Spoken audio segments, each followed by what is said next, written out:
మేము తిరుపతి నుంచి రిటర్న్ వచ్చేటప్పుడు ఈ కోదండరామ స్వామి టెంపుల్కి అయితే వెళ్ళామన్నమాట. ఈ గుడి స్పెషల్ ఏంటంటే ఇది 1356లో త్రేతాయుగంలో స్వయంగా రాముల వారు ఉన్నప్పుడు జాంబవంతుడు అయితే కట్టించారనమాట.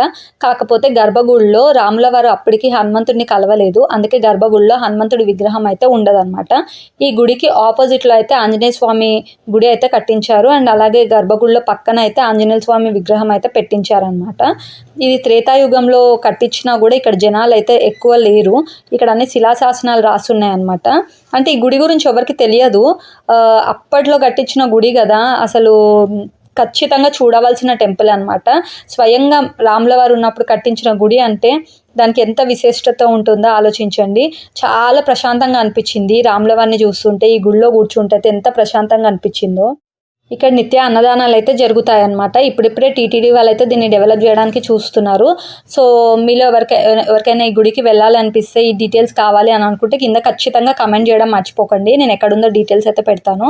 అండ్ అలాగే ఈ వీడియోని ఖచ్చితంగా షేర్ చేయండి. ఇలాంటి ఒక గుడి ఉందని అందరికైతే తెలియాలి కదా, త్రేతాయుగంలో కట్టిన గుడి. సో ఖచ్చితంగా షేర్ చేయడం అయితే మర్చిపోకండి. వీడియో నచ్చితే లైక్ చేయండి అండ్ ఛానల్ని సబ్స్క్రైబ్ చేసుకోవడం మర్చిపోకండి. Thank you for watching.